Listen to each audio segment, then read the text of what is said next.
My name is Will McMillan, and I'll be reading my essay published at the Daily Drunk called I Promise I'll Never. At 5, I watched a teenaged Helen Hunt, strung out on crank, smash through a window, pinwheeled to the ground, and begin stabbing herself with the jagged shards of the very window she'd only just let through. Like a bull escaped from its pen, snorting, furious, bloody, and filthy, she flung every person who tried to subdue her, wrecking every feathered 70s head of hair that came near her. At 9, I watched Nancy Reagan warn Arnold Drummond in his classroom about the dangers of drug use. Arnold's school was ripe with dealers, turns out, tempting the students with an assortment of, in their own words, uppers, downers, and goofballs. Nancy caught wind and suggested everyone simply say no. Say no to the drugs.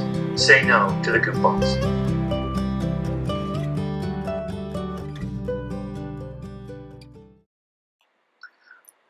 What interested me in writing essays was essentially it kind of became my way of putting memories to words, form of sort of self-documentation. Since I write nonfiction, creative nonfiction, I would often kind of just tell these stories out loud socially if it seemed like it was the right place and time, and I would just tell these things, verbally, and I would always get an unexpected response. I never thought these stories I was telling were all that compelling, and then I would kind of hear out and learn otherwise. So I decided to try to start putting these stories that I would say verbally into words, and again, it kind of became a way of sort of self-documentation, a way of kind of just putting my life, into pieces through words and through stories, and it kind of became sort of my literary memory bank, as it were.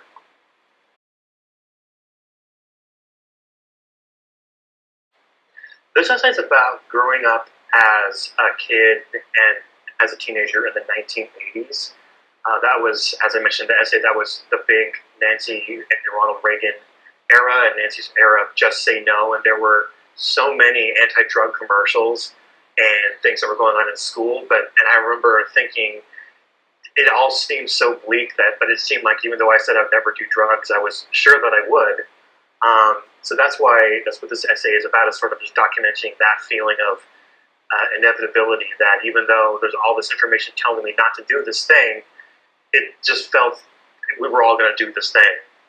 And why I wrote this essay is most of my essays, or a number of them, I deal with very serious subject matter, and so when I started writing this one, I kind of wanted to take a break from writing things that were so serious and so heavy, and it was a way of just kind of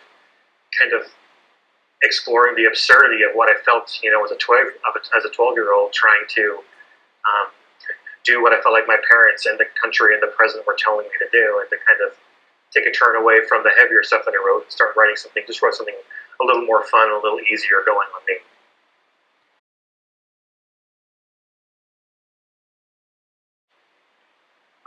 My process, it really starts with kind of trying to, since I write creative nonfiction, is coming up with an idea that I feel like has more use and has more interest to other people than just me.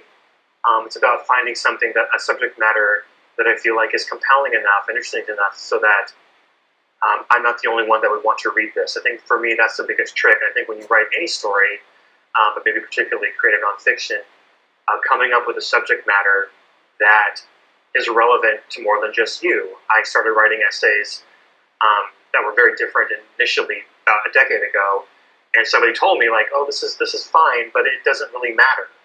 And so I think for me, it's about coming up with subject matters that matter, and that again have more interest and have more sort of relevance to people than just me. Sort of thinking outside of myself and imagining something like, if someone else read this, would this have an impact on them the way it had on me?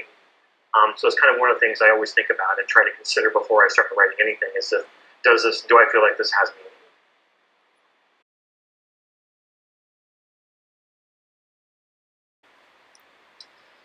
As far as finding a topic to write about, I think it's about writing what interests you and really sort of considering that topic for a while and considering why it matters to you. And I think that's really important to kind of really fill your essay with, or if you're not writing an essay, if you're writing any kind of story, is to fill it with your own meaning, and to fill it with meaning, period. And so kind of knowing why this matters to you and why this is important to you, and really taking the time to kind of sort of explore the subject matter that you're writing about, even be it fiction, nonfiction, through your own feelings and through your own words.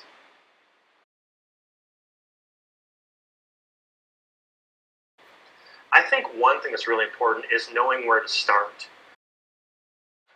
Because I can have an essay that is like the essay that I read.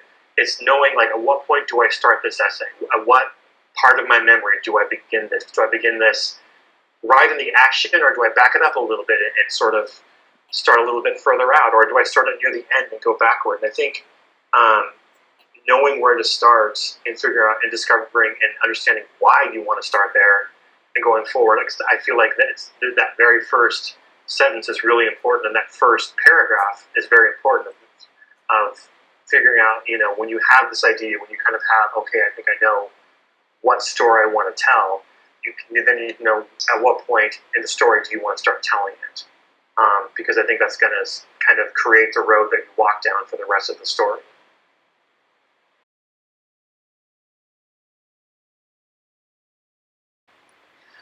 The first essay writer I really started reading was about 10, 15 years ago, was David Sedaris. The first book of his I ever read was called Naked, and there's a story in there, an essay called Ashes, and it's about the death of his mother.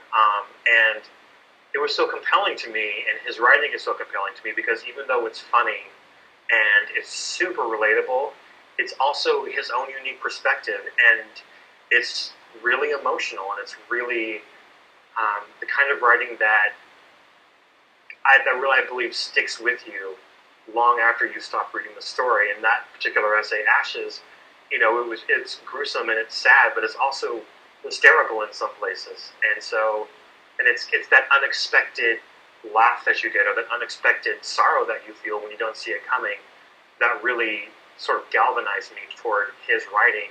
And that's the kind of writing that I want to create in my own way. When someone reads something of mine, I want them to be moved because of how I say something, or because of an image I invoke, or of a subject matter I bring up that the reader never saw coming.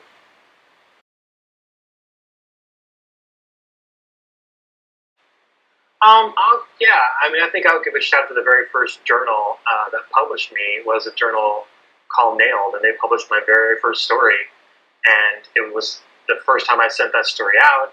It was a story called In the Beginning, and they really kind of held my hand through the whole process and really made me feel like, okay, I can do this. And from, then that was 34 published essays ago, and so here I am now. And so I feel like, they really kind of got the ball rolling for me, and have stayed in touch with me, and continue to be a journal that I love.